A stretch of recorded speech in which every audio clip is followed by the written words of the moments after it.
Hello అండి, అస్సలాము అలైకుం, నమస్తే. Welcome to Shahnaz vlogs.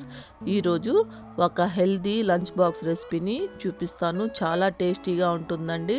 బ్యాచిలర్స్కి కానీ లేకపోతే వర్కింగ్ ఉమెన్స్కి టిఫిన్ బాక్స్లోకి చాలా బాగుంటుంది. ఈ రెసిపీని మీరు తప్పకుండా ట్రై చేయండి. పిల్లలు కూడా చాలా ఇష్టంగా తింటారు. మరి ఈ మినప్పప్పు అన్నాన్ని ఎలా ప్రిపేర్ చేసుకోవాలో చూసేద్దామా. ముందుగా ఇక్కడ నేను 1.5 కప్పు రైస్ని వండుకున్నాను. ఇది నేను రెగ్యులర్గా వాడే రైస్ అండి. మీకు కావాలంటే బాస్మతి రైస్తో కూడా చేసుకోవచ్చు. ఈ విధంగా పొడి పొడిగా వండి పక్కన పెట్టుకోవాలి. ఇప్పుడు స్టవ్ వెలిగించుకొని ఒక కడాయిలో 1 టేబుల్ స్పూన్ నెయ్యి వేసుకొని ఇక్కడ నేను 1/2 కప్పు మినప్పప్పుని తీసుకున్నానండి. మీ దగ్గర పొట్టు మినప్పప్పు ఉన్న దాంతో కూడా చేసుకోవచ్చు. ఇప్పుడు ఈ మినప్పప్పుని లో ఫ్లేమ్లో దోరగా వేయించుకోవాలి. హై ఫ్లేమ్లో పెట్టారనుకోండి మినప్పప్పు మాడితే మటుకు టేస్టీగా ఉండదు. అందుకని లో ఫ్లేమ్లో పెట్టుకున్నారనుకోండి ఈ మినప్పప్పు లోపల నుంచి బాగా ఫ్రై అయ్యి మనకి రెసిపీ అన్నది చాలా టేస్టీగా వస్తుంది. చూడండి, ఈ విధంగా దోరగా మినప్పప్పు వేగిన తర్వాత ఇంకో ప్లేట్లో తీసుకొని పూర్తిగా చల్లార్చుకుందాము. ఇప్పుడు అదే కడాయిలో 1 టేబుల్ స్పూన్ నెయ్యి వేసుకొని ఇందులో 2 టీ స్పూన్లు ధనియాలు వేసుకోవాలి. వేసుకొని ఈ ధనియాలు కొద్దిగా ఫ్రై చేసుకోవాలి. ధనియాలు కొద్దిగా ఫ్రై అయిన తర్వాత ఇందులో ఒక 12 ఎండుమిరపకాయలు తుంపి వేసుకుంటున్నాను. ఈ ధనియాలు తుంపి వేసుకోవడం వల్ల గింజలు కూడా బాగా వేగి మనకి రైస్ అన్నది చాలా టేస్టీగా వస్తుంది.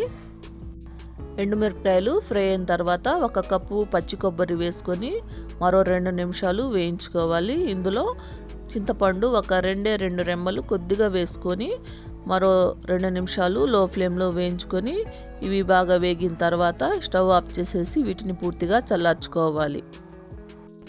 ఇప్పుడు ఒక మిక్సీ జార్లో మనము వేయించి చల్లార్చి పెట్టుకున్న మినప్పప్పు అలానే పచ్చి కొబ్బరి ఎండుమిరపకాయలని ఇందులో వేసుకోవాలి.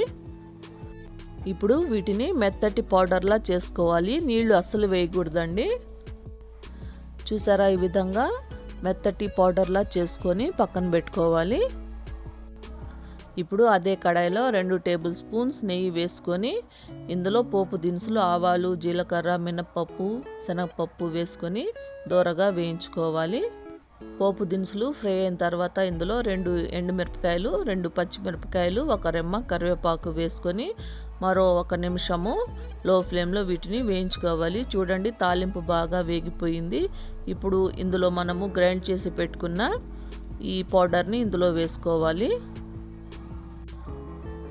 ఇప్పుడు ఈ పొడిని ఒకసారి బాగా కలుపుకొని ఇందులోనే మనకి రుచికి తగ్గట్టు సాల్ట్ కూడా వేసుకోవాలి. వేసుకొని ఒకసారి బాగా కలుపుకొని ఒక 1/2 నిమిషం పాటు వేయించుకుంటే సరిపోతుందండి. ఎందుకంటే ఆల్రెడీ ఇవన్నీ ఫ్రై చేసుకున్నాం కదా. ఇప్పుడు ఇందులో మనము ఉడికించి పెట్టుకున్న అన్నాన్ని కలుపుకోవాలి.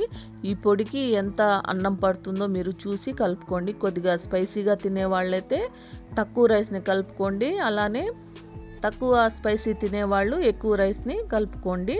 ఈ విధంగా మనం ఉడికించుకున్న అన్నాన్ని వేసుకొని ఈ పొడి రైస్కి బాగా పట్టేలా కలుపుకోవాలి. అలానే మినప్పప్పు పొడి మీరు కొంచెం ఎక్కువగా చేసుకున్నారనుకోండి ఫ్రిడ్జ్లో కూడా స్టోర్ చేసుకోవచ్చు. మనకి ఎప్పుడు కావాలనుకుంటే అప్పుడు మినప్పప్పు రైస్ని తయారు చేసుకోవచ్చు. చూడండి, ఈ విధంగా అన్నానికి ఈ పొడి బాగా పట్టిన తర్వాత ఇందులో మనము మరో 2 టేబుల్ స్పూన్లు నెయ్యి వేసుకుందాము. ఈ మినప్పప్పు రైస్ని నెయ్యితో చేసుకుంటేనే చాలా బాగుంటుందండి. నెయ్యి ఇష్టపడని వాళ్ళు నూనెతో కూడా చేసుకోవచ్చు. చాలామంది నెయ్యితో చేసుకోవాలంటే భయపడుతూ ఉంటారు, అమ్మో ఫ్యాట్ అని. అలా ఏం లేదండి, నెయ్యిలో గుడ్ ఫ్యాట్ ఉంటుంది కాబట్టి భయపడకుండా మనము అప్పుడప్పుడు ఈ విధంగా చేసుకొని తినొచ్చు. ఈ విధంగా బాగా కలుపుకున్న తర్వాత మూత పెట్టేసి 2 నిమిషాలు లో ఫ్లేమ్లో పెట్టుకోవాలి. ఇప్పుడు 2 నిమిషాల తర్వాత మూత తీసి బాగా కలుపుకుంటే మన మినప్పప్పు రైస్ రెడీ అయిపోయింది. పిల్లలు కూడా చాలా ఇష్టంగా తింటారండి. చాలా హెల్దీ రెసిపీ. ఇప్పుడు ఈ మినప్పప్పు రైస్ని సర్వింగ్ బౌల్లోకి సర్వ్ చేసుకుందాము. ఈ మినప్పప్పు అన్నము చల్లారినా కూడా చాలా టేస్టీగా ఉంటుందండి. మరి చూసారు కదా మినప్పప్పు రైస్ని ఎలా ప్రిపేర్ చేసుకోవాలో. ఇందులో నంచుకోవడానికి ఉల్లిపాయలు వేసుకుంటే చాలా బాగుంటాయి. మరి ఈ రెసిపీ మీరు తప్పకుండా ట్రై చేస్తారని కోరుకుంటున్నాను. ట్రై చేసి మీకు ఎలా అనిపించిందో కామెంట్ సెక్షన్లో తెలపండి. ఈ వీడియో కనుక మీకు నచ్చినట్లయితే లైక్ చేయండి, షేర్ చేయండి. మరిన్ని టేస్టీ రెసిపీస్ కోసం నా ఛానల్ని సబ్స్క్రైబ్ చేసుకొని అలానే పక్కనే ఉన్న బెల్ ఐకాన్ని క్లిక్ చేయండి. Thank you.